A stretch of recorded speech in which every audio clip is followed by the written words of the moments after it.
Bonjour aux auditrices et auditeurs de Radio Anthropocène. Vous écoutez Terreau commun, une émission radiophonique animée par Archipel Maison de l'Architecture, qui donne la parole aux actrices et acteurs de la métropole de Lyon, celles et ceux qui accélèrent la transition et l'adaptation de la ville aux enjeux écologiques, climatiques et sociaux de demain. Terreau commun, un espace de ressources, une bibliothèque de voix, un creuset de projets en cours d'expérimentation ou réalisés qui vont dans le sens du mieux et du moins. Bonjour Yannick Ofer et merci de votre présence dans notre studio de la Place des Terreaux à Lyon. Yannick Ofer, vous êtes architecte et enseignant et vous avez créé l'Atelier 43 en 2003, agence qui s'est transformée par la suite en 2016 en SCOP. En 2021, l'Atelier 43 est choisi avec un groupement de coopératives pour construire 10 logements d'urgence à Villeurbanne. Ce projet, Zone Libre, est porté par Alinéa, une association lyonnaise d'aide aux personnes en précarité. Le projet vise à permettre à 10 personnes d'habiter un lieu choisi avec un accompagnement soutenu. Alors tout d'abord, Yannick Ofer, qu'est-ce qui a amené l'Atelier 43 à répondre à cette commande? Et pourriez-vous revenir un peu plus précisément sur la genèse du projet et sur la nature de l'appel d'offres et également la composition peut-être du groupement que vous avez proposé pour répondre, puisque tout cela a son importance dans ce projet. Tout d'abord, bonjour et merci pour l'invitation. Au préalable, resituer peut-être rapidement le cadre du projet. Donc Alinéa a répondu à un appel à manifestation d'intérêt pour, dans le cadre de la stratégie nationale de la prévention de la lutte contre la pauvreté et du plan logement d'abord, pour l'accompagnement d'une vingtaine de personnes. Il y en a 10 qui sont concernées par le projet. Pour ces 20 personnes en situation de grande marginalité dans le cadre d'un lieu qu'ils ont appelé un lieu de vie polymorphe à dimension collective. Donc il y a dans cette AMI une dimension un peu expérimentale pour trouver des dispositifs en dehors de ce qui existait déjà sur l'hébergement, les pensions de famille, les logements ordinaires, pour répondre à un public spécifique appelés grands marginaux. Par rapport au projet, alors nous on est une coopérative d'architectes. On a un certain nombre d'attachements assez forts aux valeurs de la coopérative et on se questionne souvent sur notre utilité sociale.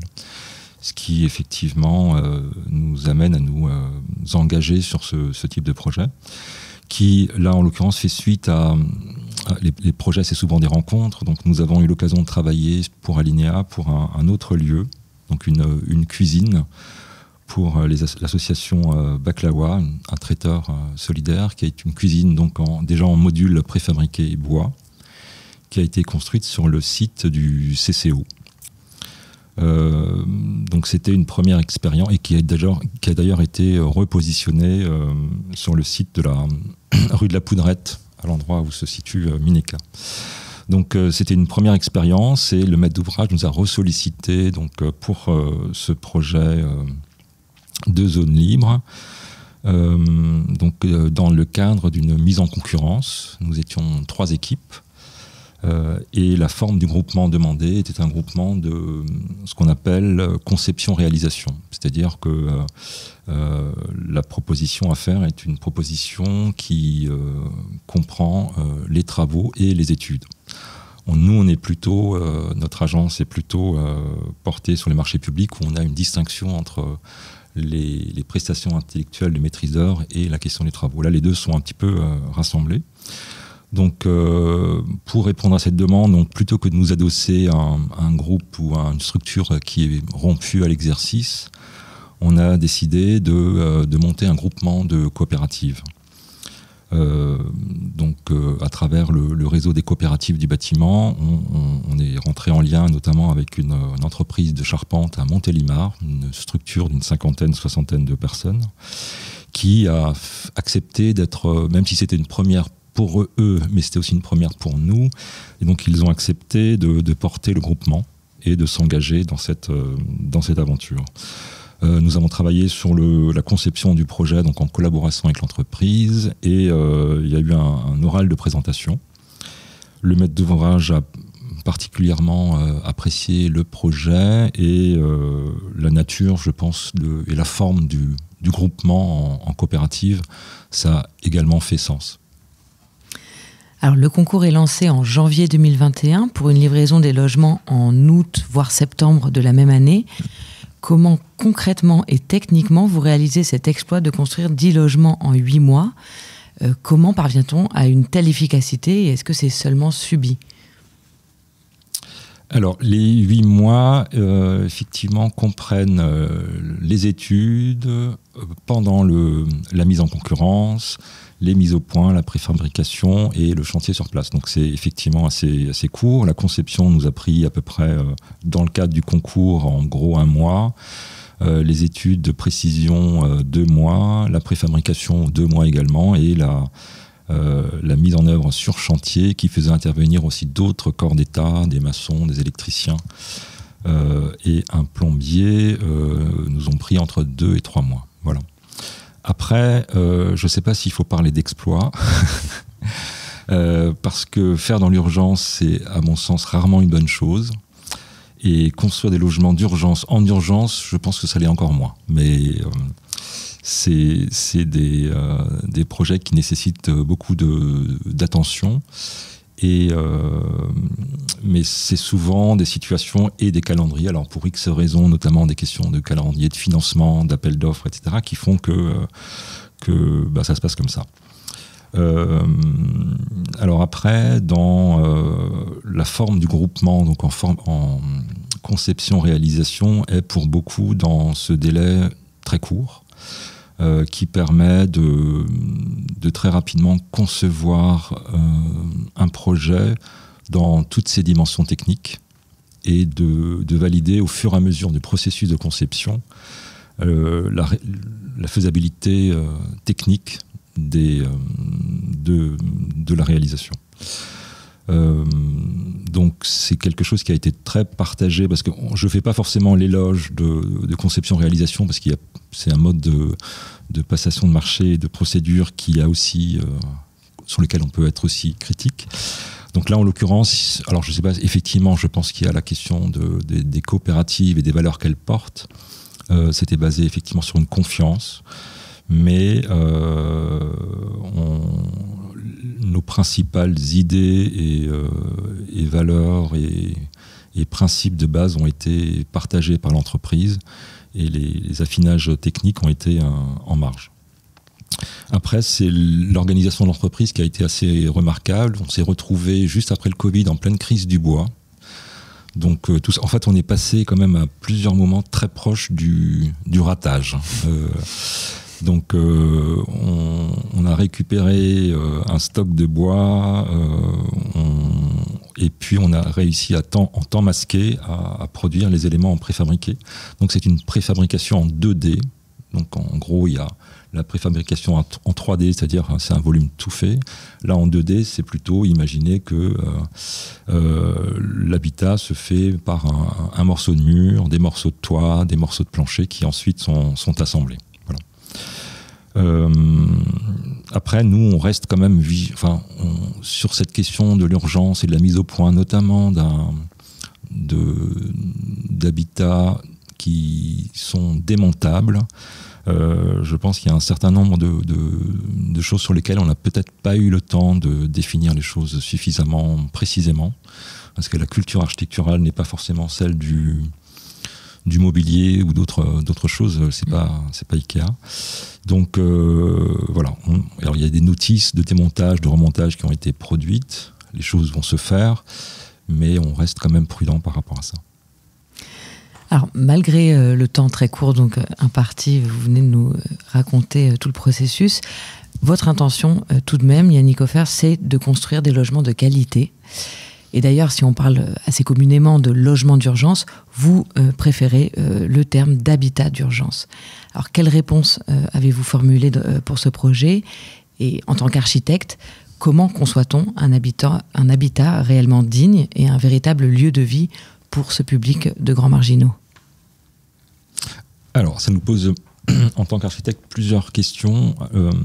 Les termes évoluent et ils font sens au travers de l'histoire, voir quel est le rapport qu'on entretient avec alors, sans-abri, marginaux, personnes en situation de précarité.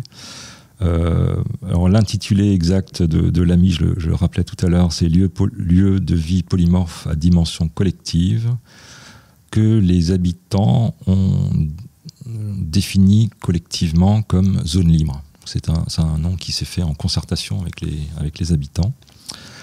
Donc effectivement, habitat plutôt que logement, ça ouvre d'autres dimensions de rapport au lieu, de durée d'occupation, ce qui est un peu contradictoire avec la temporalité d'un urbanisme transitoire.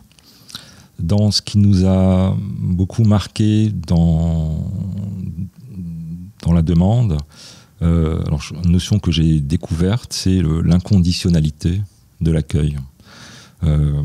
Que ce soit des addictions, des animaux de compagnie. Donc ça, c'était vraiment une chose importante, la question de la dignité aussi. Alors un projet, même s'il est dans une occupation temporaire, dans un urbanisme, donc dans une ancienne usine à Villeurbanne, rue Prima, ça reste malgré tout, il y a malgré tout une situation de projet avec un existant. Donc c'est un lieu qui a une position dans la ville, dans un quartier, donc dans cette ancienne usine. Donc un des premiers objectifs, c'est quand même de prendre en compte ce lieu et de voir comment on crée des petites urbanités, sachant qu'il y a sur place aussi des bureaux, une cuisine collective, et donc il y a des stratégies d'occupation.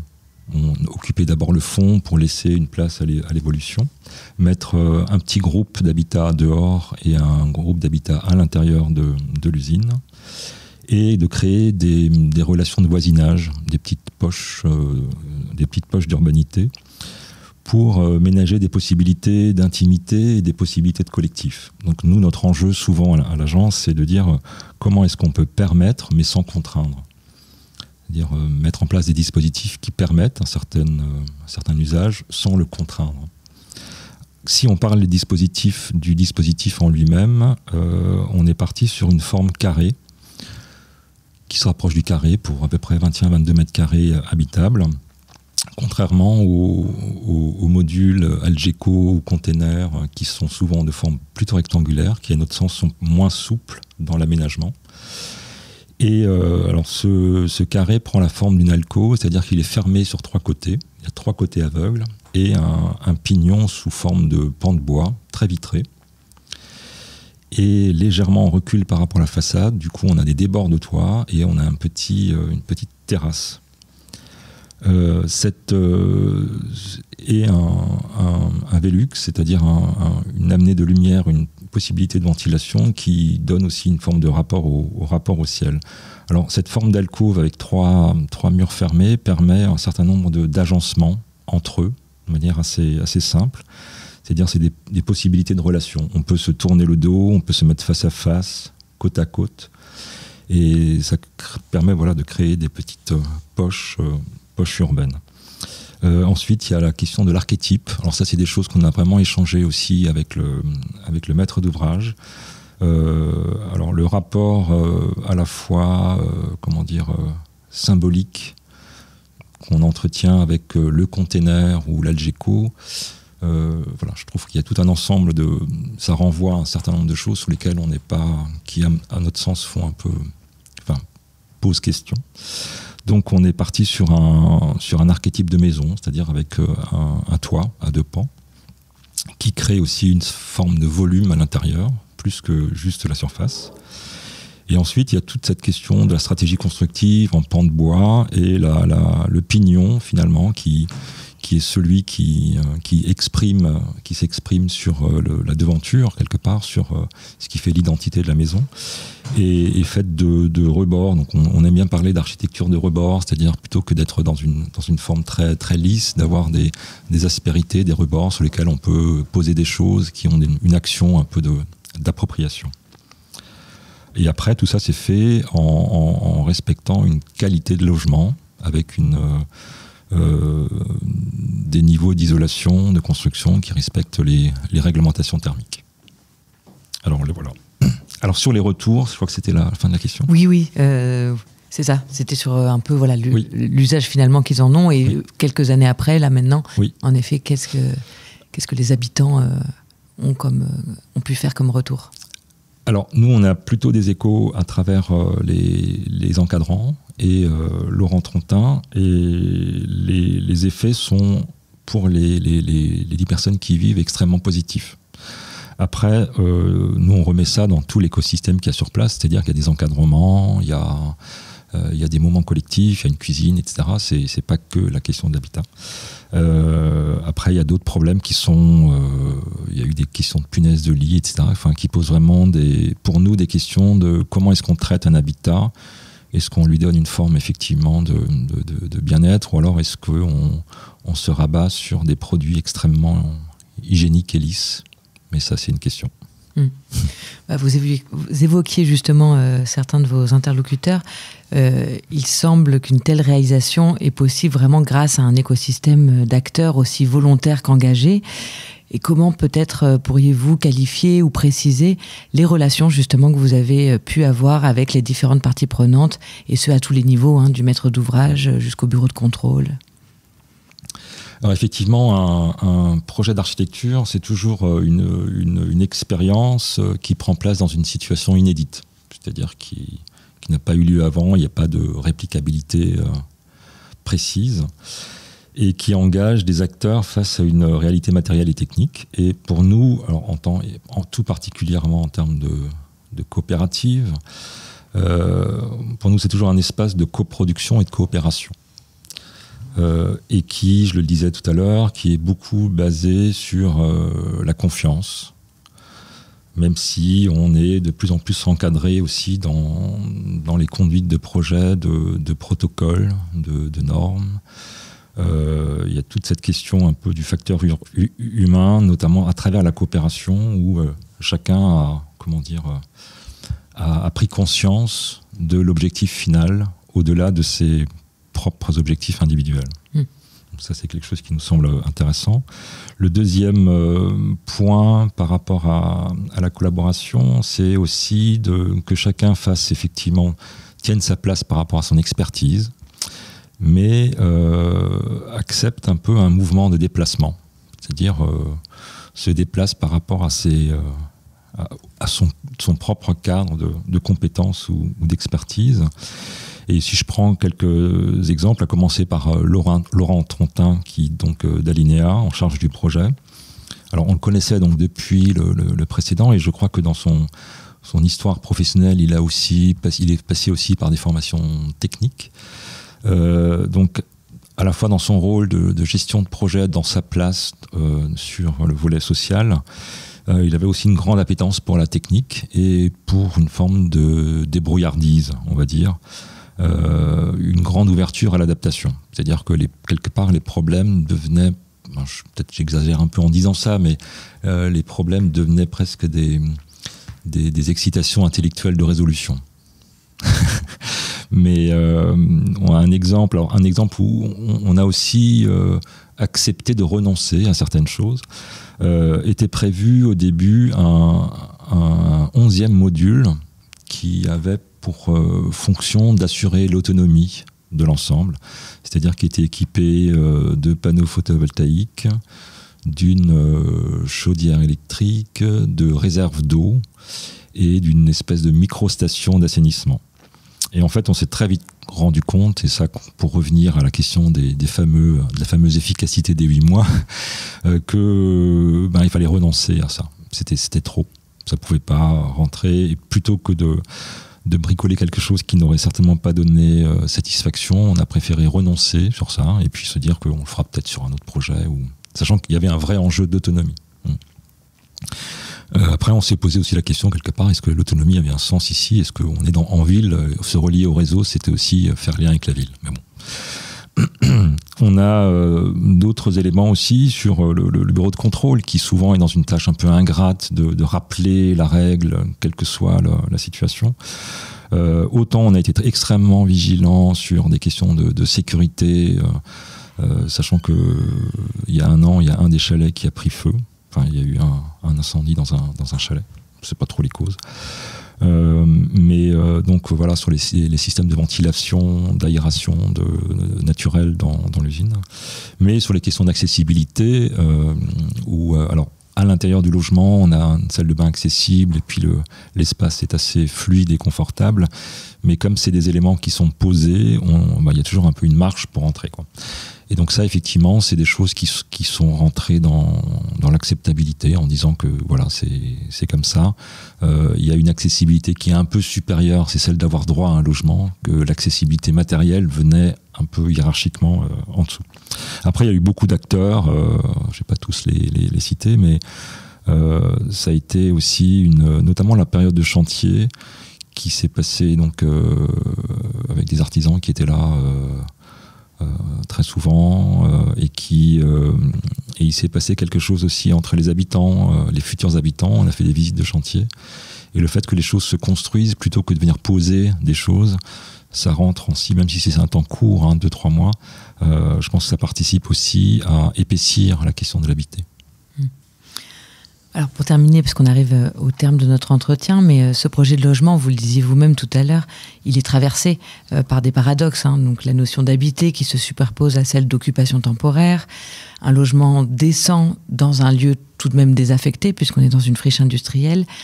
Est-ce que, alors c'est pas non plus votre expertise, mais est-ce que cette expérience a été satisfaisante d'un point de vue du droit au logement et peut-être plus à votre échelle du point de vue de la pratique et de la culture architecturale ou de façon peut-être plus intime pour vous, Yannick Hofer, qu'est-ce qu'on retient d'un tel projet en tant qu'architecte ? Alors la réponse est certainement pas parfaite, mais elle nous semble satisfaisante dans le cadre de ce projet pour ces 10 personnes qui bénéficient du dispositif, leur permettant de se poser hors de la rue pour un moment sans forcément d'autres projections dans un cadre d'accompagnement collectif. Alors effectivement, il y a d'autres, comme le logement d'abord, d'autres, on est conscient que la question du logement pour tous et pour tout le monde est un objectif. Là, c'est l'objectif certainement prioritaire. Donc je ne me prononcerai pas vraiment sur le bien fondé de cette... Il se trouve qu'aujourd'hui on a des retours intéressants, puis c'est des choses qui se font, donc on fait malgré tout avancer les choses. Est-ce qu'il y a des effets contraires ? Je ne sais pas. En tout cas, c'est un peu du même ordre que pour ce qu'on appelle l'urbanisme temporaire ou transitoire. On peut être aussi critique sur les effets que ça entraîne, et en même temps, pour avoir l'occasion, notamment avec des étudiants, de travailler sur d'autres sites d'urbanisme temporaire, c'est aussi des lieux un peu de test et d'invention sur des gouvernances, sur des formes d'inclusion, Alors effectivement, il y a toujours cette question du temporaire, mais est-ce que ces expériences, tout l'enjeu, c'est de savoir comment ça peut infuser des pratiques, on va dire, dominantes ou instituées. Comment est-ce que on teste ces nouveaux modèles et comment ils peuvent faire évoluer le modèle dominant. Si on se recentre aussi sur les leçons pour l'architecture et aussi peut-être pour l'architecte et sa posture et son attitude, alors il y a plusieurs enjeux. Il y a la question les enjeux de la préfabrication, dont on parle beaucoup aujourd'hui, qui sont des débats sur... on a à la fois un rapport avec l'industrie aujourd'hui et puis un retour, notamment chez les étudiants, sur la question de l'artisanat, du rapport au chantier, du rapport à la matière. Voilà, pour nous, en tant qu'architecte, la préfabrication pose toujours un peu la question du hors-sol, alors que l'architecture est profondément ancrée dans un lieu, dans un territoire. Ça nous pose deuxièmement la question de la spécificité. Voilà, c'est toujours est-ce qu'on construit une architecture spécifiquement pour quelqu'un ou est-ce qu'il y a un caractère plus universel, c'est-à-dire qu'on construit pour tout le monde sans distinction. C'est un peu ce qu'on s'est mis dans la tête quand même en faisant ce projet. Deux derniers points, peut-être plus pour élargir encore, moi j'appelle ça un peu l'écologie matérielle, c'est-à-dire que dans ce qu'on fabrique et dans ce qu'on fait comme objet, comme artefact, comme construction, comme configuration spatiale, d'apporter beaucoup de soins et d'attention en partant du principe que si on apporte du soin à ces éléments matériels, à travers ça, on apporte du soin aussi à ceux qui l'habitent. Alors qu'on a tendance souvent à martyriser la matière ou à ne pas la considérer. Et peut-être le dernier point, c'est cette question du partage du sensible et du beau. C'est-à-dire que c'est pas réservé, c'est un peu universel, c'est un peu pour tout le monde. Et je dirais que c'est aussi dans n'importe quelle situation. Et c'est un peu notre rôle d'assumer ça. Évidemment, donc pour terminer par rapport à l'expérience, c'était vraiment une forte expérience de collaboration et de coopération, très forte. Après, nous, on en ressort toujours avec un peu d'inquiétude aussi sur la robustesse de ce qu'on a mis en place, sur sa réelle démontabilité. Voilà. Donc, mais on sait que certains choix ont été faits dans un cadre un peu expérimental et qu'il faudrait un peu des retours sur expérience pour améliorer. Mais voilà, c'est fait et on en est plutôt content. Tout à fait. Et c'est encore debout aujourd'hui et les gens l'habitent encore. Merci beaucoup Yannick Hofer donc de l'Atelier 43 pour cet échange court mais densément riche d'informations et d'engagement surtout. Nous vous donnons rendez-vous le 28 mars 2025 pour un nouvel épisode de Terreau commun, émission qui se tiendra dans le cadre du festival à l'école de l'Anthropocène. Toutes nos émissions sont en direct et à retrouver en podcast sur radio-anthropocène.fr. Radio Anthropocène, à l'écoute du changement global.